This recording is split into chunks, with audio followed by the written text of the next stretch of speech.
Buenas tardes, licenciado Ángel Tipantuña. Muchísimas gracias por el espacio, compañera Alicia. Para mí es un gusto, honor y un placer estar con usted en este importante medio de comunicación. Saludar a su equipo de comunicación, y al TVMIG. A lo largo y ancho del tiempo ya se ha venido posesionando muy bien y gracias por el espacio que algunas veces nos han brindado también. Y permítanme por este intermedio expresar ese cordial saludo a todos mis compañeros y compañeras del Movimiento Revolución Ciudadana, a sus directivas parroquiales, directivas cantonales y a la directiva provincial, a la cabeza la ingeniera Gisela Wilcamaigua, así también a todos los compañeros y compañeras, candidatos a las juntas parroquiales, concejales urbanos y rurales, candidatos y candidatas a alcaldes aquí a nivel provincial, y así también como a mi compañera Andrea Cajas, quien me acompaña como binomio para la viceprefectura. Y como no también a toda la población de Cotopaxi, a nuestros hermanos y hermanas migrantes ecuatorianos en distintas partes del mundo, quienes están permanentemente atentos para escuchar las intervenciones nuestras. Así que muchísimas gracias por el espacio, adelante, a las órdenes. ¿Cuál cree usted que fueron las razones por las que el partido le encarga esta responsabilidad? Bueno, primero quisiera señalar quién es el Ángel Tipantuña, de dónde es, porque algunas personas habían dicho, Ángel es mestizo, habían dicho. Entonces yo quiero señalar a mucha honra, yo soy de una comunidad indígena, Cuturibí Chico, de la parroquia matriz del Cantón Pujilí, que queda un poco más arriba de Isinche Grande, donde hay ese niño milagroso que antes de la pandemia se hacía semejante fiestas. Ahora, a raíz de la pandemia para acá, se ha debilitado esas fiestas que generalmente se hacía desde las Navidades hasta 6 de enero. Entonces yo vengo de esa comunidad indígena, quichua hablante, a mucha honra, es una comunidad 100% indígena y que hemos vivido en el completo abandono por distintos niveles de gobierno y gobiernos de turno. Yo me eduqué en mi comunidad, sí, cuando la escuela era todavía tenía 3 profesores, cuando las aulas eran todavía de chozas. ¿Unidocente habrá sido entonces? Sí, claro. Entonces ahí me eduqué.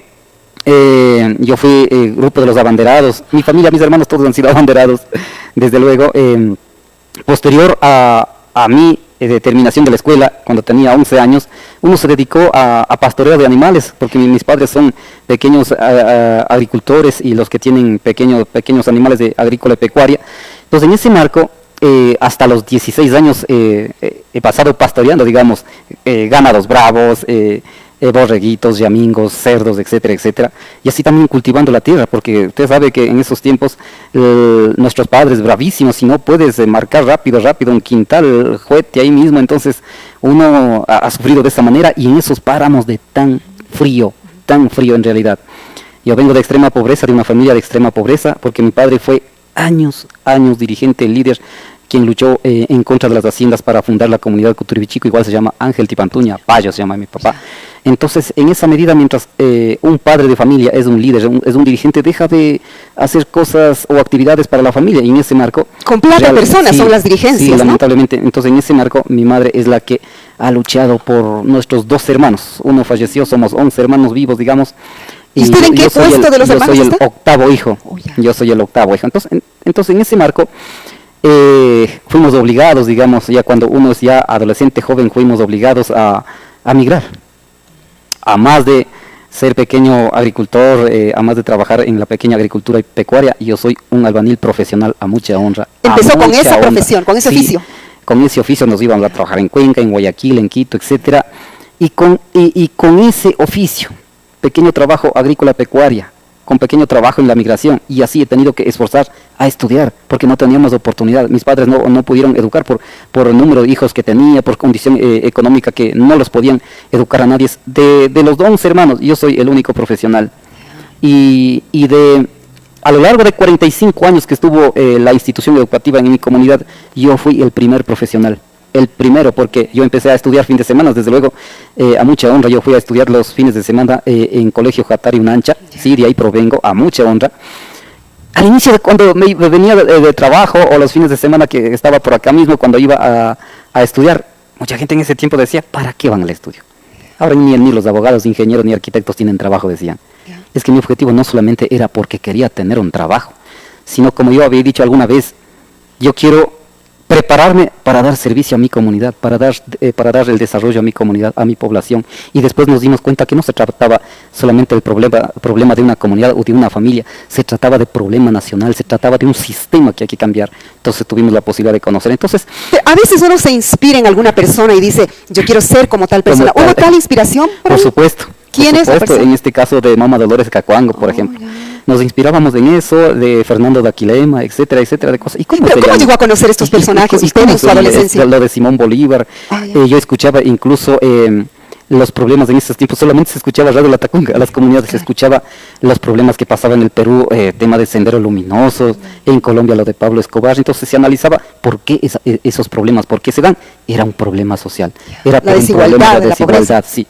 Entonces, mire, posterior a eso, o sea, antes de que yo me vaya a estudiar al colegio, pero ¿qué es lo que me inspiró?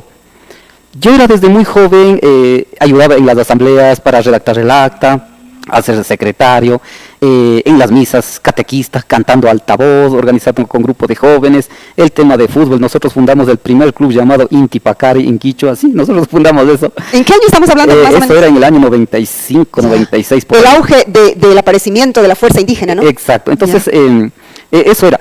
Posterior a eso, a mi comunidad llega, cuando yo tenía, creo que tenía 20 años más o menos, yo era dirigente también ya, llega un cupo de becas para jóvenes que estudian colegio, un cupo de 10 becas.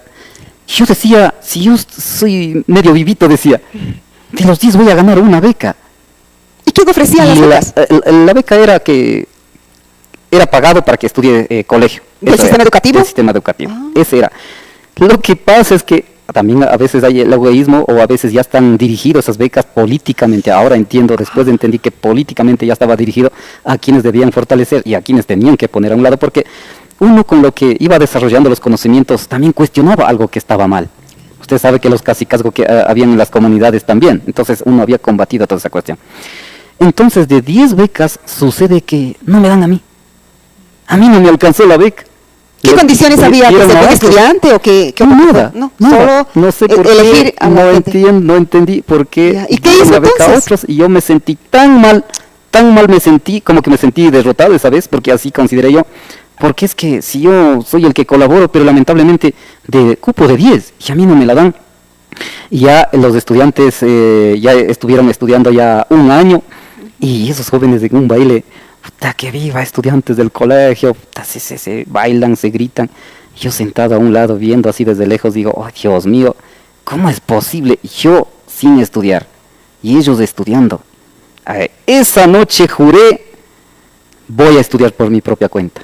Y dije, voy a caminar por mi propia cuenta. Volví a ver, no tenía recursos, no tenía nada.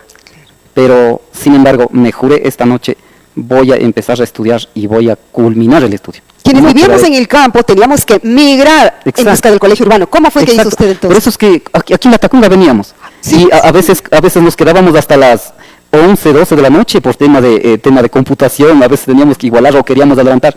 Yo me acuerdo, llegaba a 2, 3 de la mañana a la casa caminando a Cuturibichico. Y me iba así. Entonces, yo juré esa noche al ver que un grupo de jóvenes se bailaban gritando en la orquesta, iba a los estudiantes del colegio tal. Yo entré a estudiar, pasé el año, el siguiente año pasé, los otros ya perdieron, ya quedaron. Ninguno de los becados graduaron. Yo me gradué, me fui a la universidad. Primero me fui acá a la UTC, tuve problemas ahí. Y luego me fui a la Salesiana y gradué allí. ¿Y cuál es su especialidad? Entonces, soy licenciado en Ciencias de la Educación. Yo quería ser periodista o abogado, lamentablemente no tuve esa opción. Tuve que optar por este tema de educación intercultural bilingüe con enfoque al desarrollo de planificación y proyectos. Entonces, en eso, por eso que no ejerzo la docencia, preferible estar en el sector público. Entonces, así ha sido el caminar de uno. No fue fácil, fue tan duro a la que he tenido que enfrentar.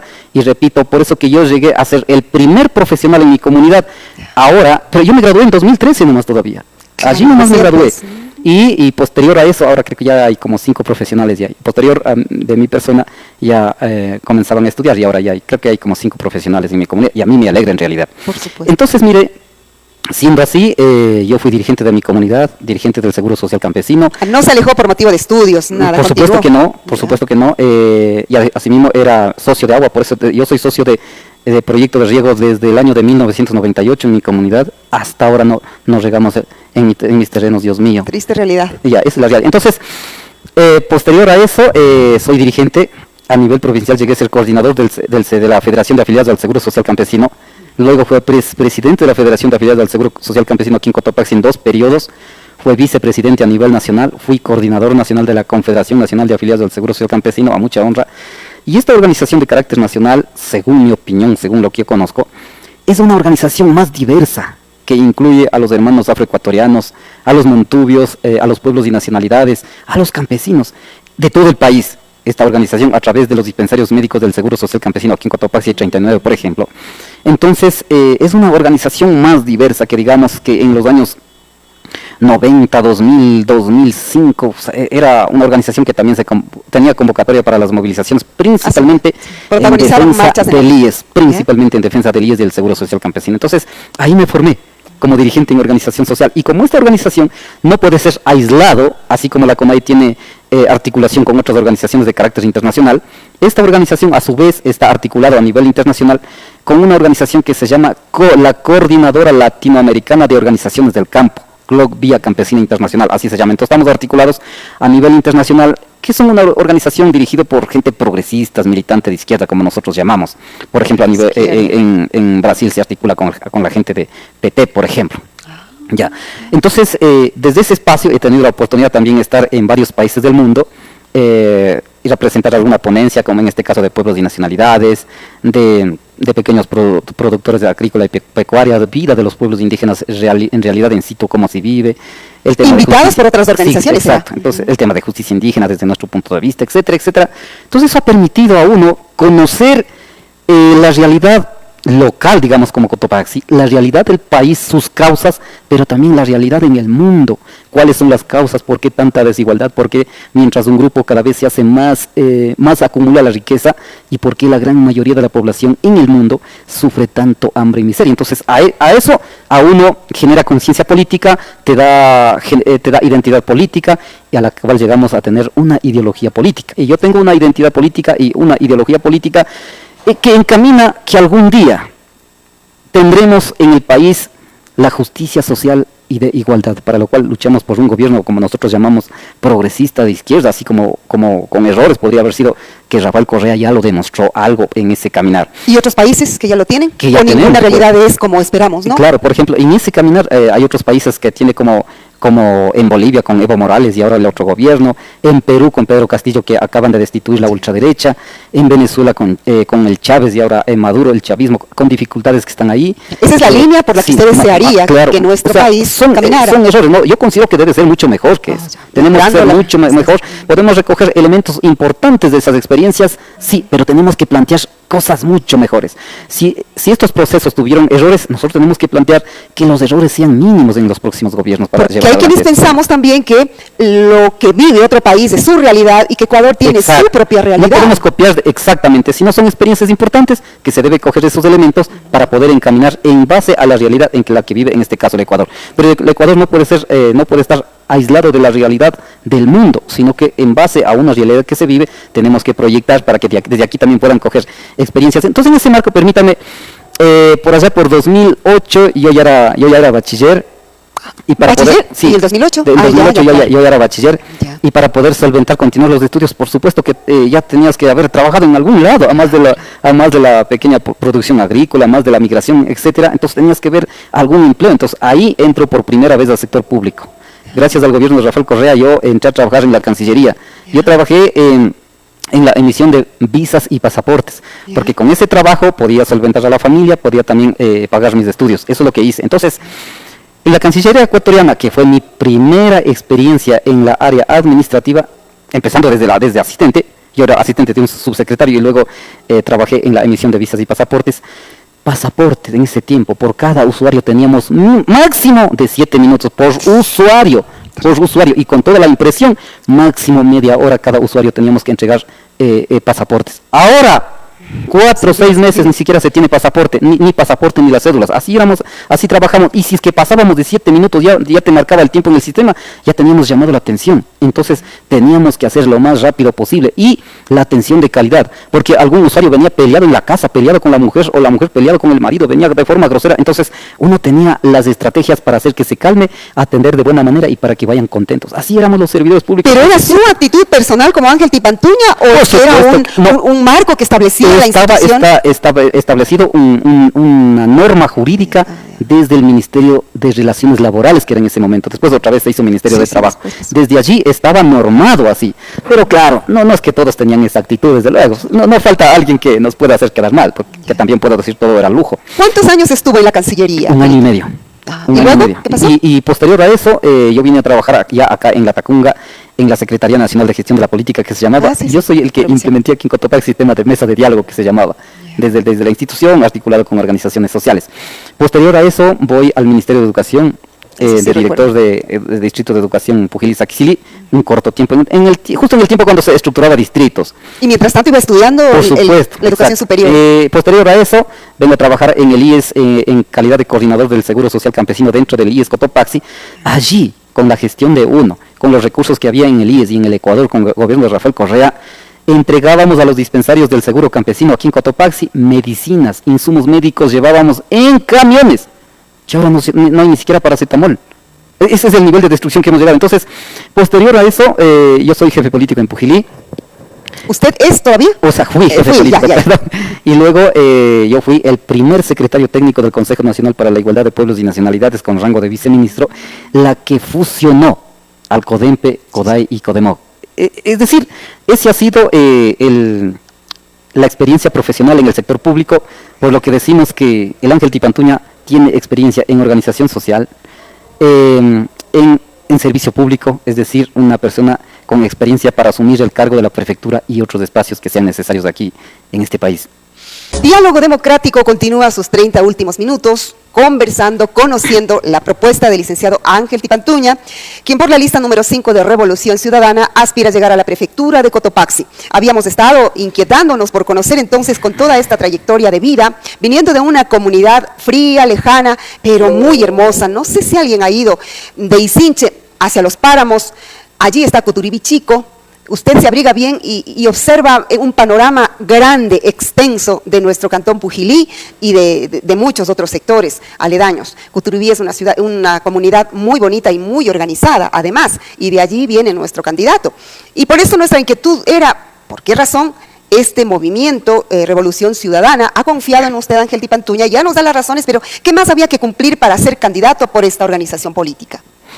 Sabe que en efecto yo personalmente no he estado trabajando para ser candidato. La verdad que eso no estaba en mi plan, no estaba en nuestro plan como grupo de compañeros que somos, no estuvo en nuestro plan ser candidato ahora. Posteriormente pudiéramos haber estado pensando para la asamblea, pero no hemos pensado el tema de las candidaturas seccionales ahora. Entonces, ¿qué estuvimos haciendo antes de las candidaturas, antes de que vayamos definiendo como candidatos? Yo estaba en recorrido al país, conformando colectivos ciudadanos desde el corazón, desde el sentimiento de la población ecuatoriana. Por ejemplo, yo soy uno de los demandantes a esa ley de apoyo humanitario ante la Corte Constitucional, esa ley que prácticamente está masacrando a los trabajadores. Yo soy uno de los demandantes contra esa ley, pero lamentablemente nunca tuvimos respuesta. Y así hemos venido caminando. Yo soy el que he venido conformando colectivos también para defender derechos de los pueblos y nacionalidades, derechos de los indígenas, derechos de las mujeres. Yo soy uno de los que he estado haciendo plantones en la puesta de la Asamblea Nacional. Cuando un asambleísta, una compañera asambleísta le dijo, del tubo al curul. Entonces he tenido que ir a defender esas cosas. Nosotros somos los que hemos conformado Comité de Bienes Públicos, Comité de Defensa de Bienes Públicos. Desde ese ángulo hemos venido defendiendo el Banco del Pacífico. Hemos hecho varios plantones en la Asamblea Nacional, en la puesta al Banco del Pacífico en Quito, etcétera, etcétera.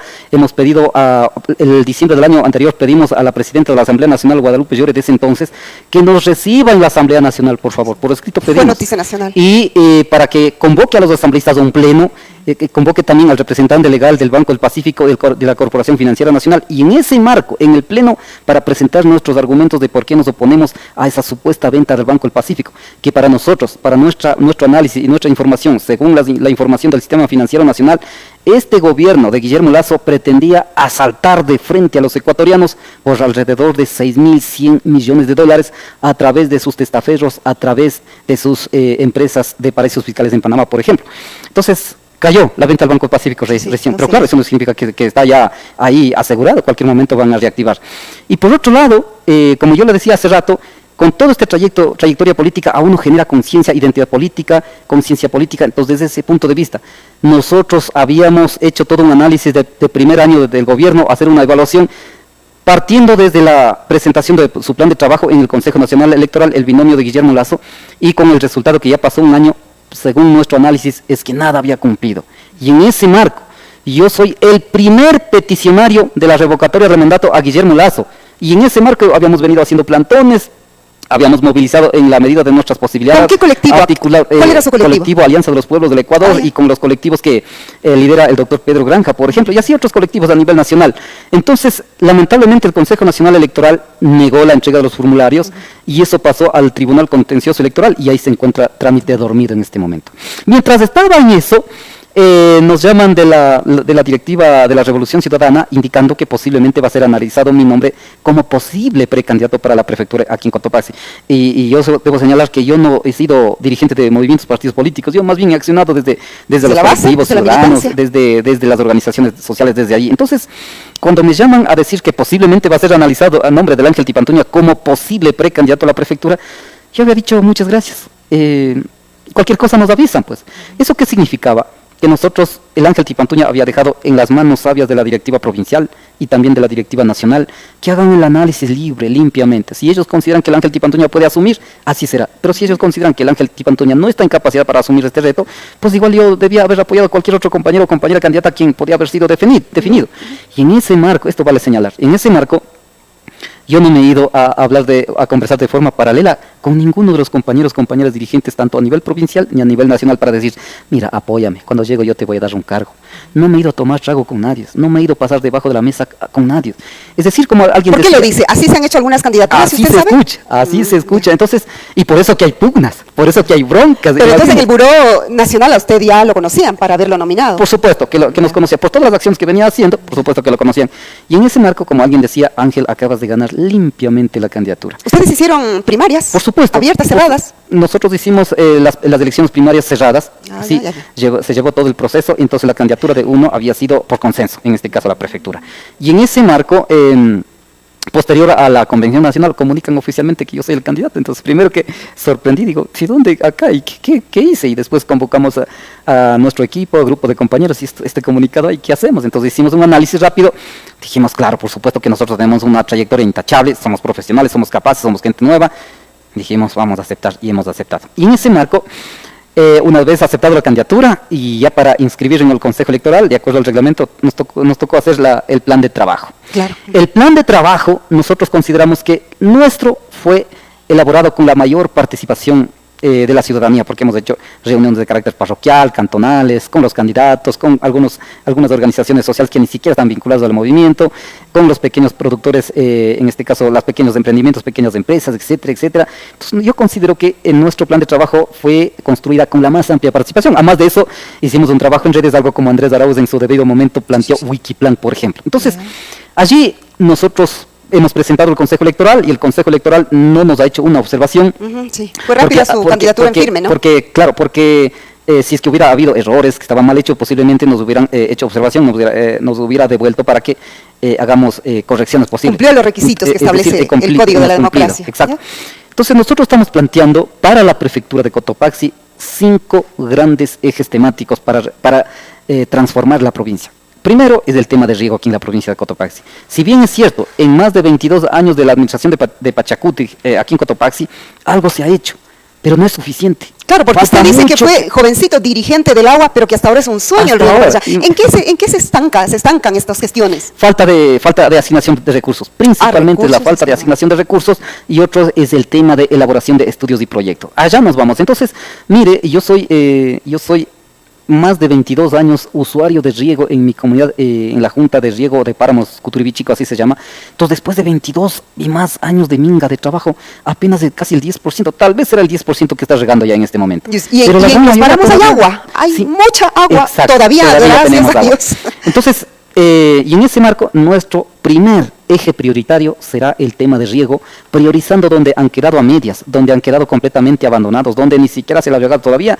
Desde allí empezaremos en tema de riego. El segundo es el tema de riego. Ahí nomás le pido, por favor, su apreciación respecto a la actividad que han venido desarrollando sectores del campo en estos últimos 15 días, un poco más de 15 días, cuando vemos de sectores del norte, sur, de todos los lados de Cotopaxi que vienen a pedir, a implorar a las autoridades que hagan algo por la sequía, que según versiones es provocada. ¿Qué concepto tiene usted de esta petición? Hoy acaba de terminar una marcha muy grande que se ha denominado en defensa del agua, el territorio y la vida, pero la semana antepasada también hubo otra marcha y por los medios de comunicación hay múltiples quejas sobre aquello. ¿Qué piensa usted? Sí, en efecto, ahí lo que nosotros estamos planteando, que las autoridades, quienes estuvieron en su debido momento y quienes están ahorita mismo, tienen la responsabilidad primero de realizar una investigación técnica, científica, para determinar la veracidad de lo que se dice, porque si pronto no existe, o sea, ¿en base a qué? No sé, yo no conozco hasta ahora una prueba fehaciente de que existiría estos bombardeos a las nubes. Yo desconozco, pero... Si le tocaría tratar ya como prefecto este tema, ¿por dónde empezaría? ¿Cuáles? Conformar un equipo técnico especializado para que de forma científica hagan la investigación y que determine de forma científica la veracidad de la existencia de tal bombardeos, y con esa herramienta, con ese informe que determina de forma científica, por supuesto la prefectura tiene la posibilidad de tomar cartas del asunto. Pero lo extraño es que desde hace años, cuando el señor Majinga mismo era prefecto, se movilizaba la gente, creo que se fueron a allanar a alguna empresa, sí. Pero el tema es dónde está un informe que determine que hayan encontrado algo. Bueno, los cañones antigranizo todos sabemos, y porque personalmente también he visto, es admirable ver esas piezas de esa máquina que existen por Chambapongo, Salcedo, en un estadio grande. Usted solamente vaya y revise, está al filo del estadio de la comunidad, todos esos cañones que se denominó antigranizo, técnicamente no sé cómo se llaman, es una sola evidencia, tal vez posiblemente entonces, se puede accionar. Técnicamente necesitamos que exista un informe. Yo he tenido que conversar o a consultar al señor ex gobernador Fernando Suárez, a decir, usted fue gobernador en esa época, ¿dónde está? ¿Hubo un informe? ¿Qué hubo? Entonces dice que no hubo ningún informe, nunca presentó, desde la prefectura nunca presentaron un informe. Entonces digo, ¿cuál es la herramienta base en este momento para decir que sí existe o no existe? Yo no puedo avisorar cualquier otro término, digamos, pero nosotros lo que estamos planteando, llegando a la prefectura, conformar una comisión técnica especializada, repito, para que de forma científica, mediante una investigación científica, determine científicamente la veracidad de eso, y sobre eso, por supuesto, que la prefectura tomará acciones. Y mientras tanto, se pasaron la etapa de sembríos y esperar que llueva. Mientras tanto, vea cuántos años ha pasado. Cuando el señor Majinga, repito, cuando él era prefecto mío, había este problema. La pregunta es, ¿qué han hecho? ¿Y por qué? O sea, ¿por qué merecerían nuevamente la votación para ellos? Eso es lo que estamos planteando. Nosotros llegamos de la prefectura y con toda la autoridad que tendremos... Por eso plantea riego como primer eje, ¿no? Por supuesto. Ya, ahora sí, terminemos con el segundo. Es el tema de gestión ambiental. Mire, aquí en Cotopaxi, según algunos estudios realizados, en este caso por la institución CESA, por ejemplo, determina que en este momento Cotopaxi tendría alrededor de 9.000 metros cúbicos de déficit de agua aquí en la provincia de Cotopaxi. Mire, en mi comunidad Cuturibichico, hace 20 años atrás, cuando yo era muy jovencito, hace 20 años atrás, en mi páramo de Cuturibichico, donde se llama Yacubambauco, en esos sectores, por ejemplo, había cantidad enorme de agua. Con buenos caballos tenías que pasar por el lugar más estrecho posible. Ahora están completamente secos. Entonces, mire, yo digo, después de 20 años de la administración de la prefectura, ¿qué hicieron para cuidado y manejo de los páramos para que siga existiendo esa caudal del agua, esa cantidad de caudal del agua? Yo considero que algo hayan hecho, pero no es lo suficiente. Y hasta donde extraoficialmente conocemos que ni siquiera la Dirección de Gestión Ambiental de la prefectura habría gastado presupuesto. Y hasta ahorita mismo la prefectura habría gastado en diciembre, ya estamos en diciembre terminando, estaría gastado apenas el 42% del presupuesto, mientras la población necesita la llegada de la obra pública con urgencia. Entonces, en ese marco... ¿Tiene datos fehacientes de esta posibilidad de...? Estoy hablando de una información preliminar, digamos, ya. Entonces, mire, lo que nosotros estamos planteando, urgente, inmediatamente, intervención desde la Dirección de Gestión Ambiental de la prefectura, es el cuidado y manejo de los páramos, para que en primer momento podamos mantener ese caudal del agua y con pasar de los años para que vaya recuperando o aumentando ese caudal del agua. Recuerde que en Cuturibichico nosotros tenemos una zona del páramo ya haciendo cuidado y manejo del páramo alrededor de yo creo que es como 15 años. Allá no entra ningún otro animal, además de lo que teníamos las alpacas allí. O sea, Es decir, las tenemos comunidades ya saben cómo hacer. Ya. Y no se necesita infraestructura, no necesitas mayor cantidad de recursos, lo que necesitas es un incentivo a la comunidad para que la comunidad ayude a cuidar. Eso es lo que se necesita, no necesitas obras de cemento allí. Tengo 15 minutos para seguir revisando sus ejes principales. El siguiente es el tema de vialidad. Nosotros consideramos que de igual manera el tema de eje vial rural aquí en la provincia de Cotopaxi, si bien sí es cierto, algo se ha hecho, pero falta mucho por hacer. Por ejemplo, en mi comunidad Cuturbichico, cada campaña electoral han venido ofreciendo el asfalto de la vía, pero ha pasado 22 años, hasta ahora está botada esa vía. ¿Qué explicación les dan para no haber concluido esa obra? El argumento es el estudio técnico, pero el estudio técnico ya lo hizo el municipio de Pujilí cuando el doctor Fernando Matuto estaba de alcalde, ya hizo el estudio técnico, pero lamentablemente, sin embargo, no se lo ha hecho. Pero ¿cuál es el problema?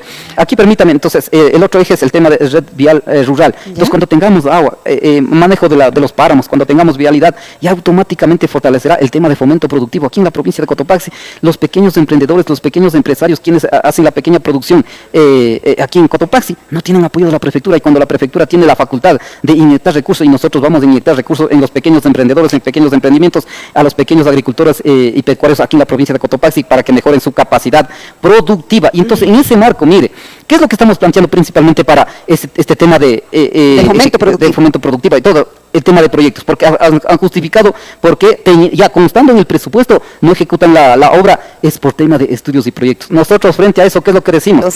Vamos a reformar el estatuto de la prefectura y vamos a crear una unidad especializada, una técnica especializada en estudios y proyectos para que la prefectura mismo, en articulación con la directiva, con la población, podamos hacer estudios y proyectos para que los compañeros no estén contratando consultorías técnicos para elaboración de proyectos, porque se queda, ¿no? Ahí se queda la gestión. Entonces nosotros decimos que la prefectura va a dotar de técnicos especializados para que se elabore estudios y proyectos, para que desde esa manera coloquemos realmente en el presupuesto participativo y el siguiente año ejecutar los proyectos que sean necesarios. Pero para eso, ¿qué necesitas? Necesitas recursos. Nosotros desde luego tendremos recursos asignados desde el gobierno central, sí, pero nosotros tendremos la gestión extra presupuestaria, además tendremos la posibilidad y con la capacidad que tenemos para gestionar a través de cooperación internacional. Entonces, cuando los recursos lleguen de esas fuentes de financiamiento que digamos, nosotros gastaremos hasta últimos recursos y con agilidad para que la obra pública llegue a la población. La población ya no puede seguir esperando más tiempo.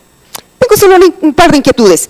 Usted se reconoce indígena, viene de una comunidad indígena y ha sido dirigente, ha tenido una buena trayectoria de servicio. ¿Nunca integró el movimiento indígena provincial como MIC, por ejemplo? Cuando yo era dirigente de mi comunidad, alguna vez he tenido que participar en esas reuniones. Entonces, cuando yo he participado en esas reuniones, he tenido que reclamar los engaños que han hecho, tema de la vía, tema del riego. Pero cuando uno reclama ya no te caes bien, entonces tienes que sacar. ¿Cuánto tiempo? ¿Usted salió? Alguna vez yo he tenido que participar, pero han dicho, no, usted ha estado dirigente del Seguro Campesino, primero defina así, luego me viene para acá. Entonces yo no he podido continuar. Y lamentablemente, yo digo, por estas actitudes, lamentablemente, yo no tengo formación de cosmovisión indígena. Yo no tengo formación de Pachacuti, yo lamentablemente no asimilo esa formación, respeto mucho, sí. Pero analizado y no concibe aquello, no participa de ese criterio. No participo, no concibo, pero respeto mucho.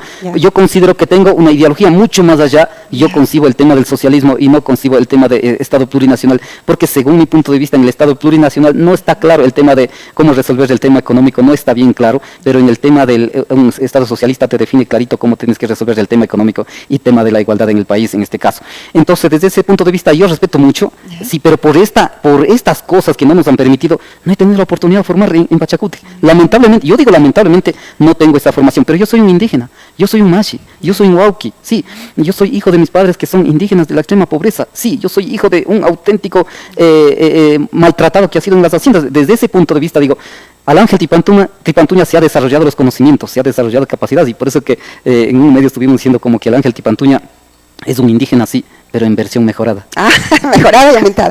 ¿Qué actividades estuvo desarrollando los últimos 6 meses antes de su candidatura? ¿Fue funcionario público? No he sido funcionario público a raíz de la traición de Lenín Moreno, sí, Lenín Moreno cuando traicionó el programa de gobierno con la que llegó, y usted ya sabe con quiénes pactaron. Entonces, desde ese momento, Yo siento que podía haber sido viceministro por lo menos.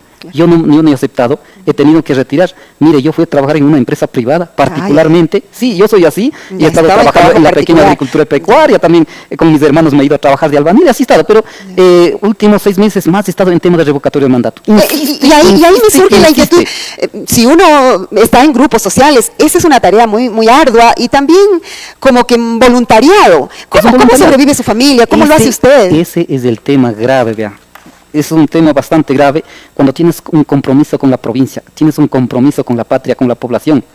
Porque yo he venido defendiendo los más caros intereses de la población del Ecuador y particularmente también de Cotopaxi. Y en ese marco, como ha sido mi padre, el dirigente es con plata y persona. Y eso se desfinancia, ya en el hogar se desfinancia. ¿Tiene familia? ¿Es casado? ¿Puedo preguntar eso? Por supuesto, claro que sí. Sí, entonces en ese marco, cuando ya no puedes solventar como se debió solventar a lo mejor, ¿qué se pide? Divorcio.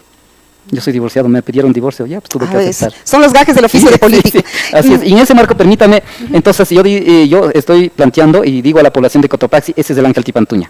Un joven dirigente, un profesional, un luchador social, sí, a mucha honra, con una trayectoria intachable y que no tengo rabo de paja como otros sí los tienen.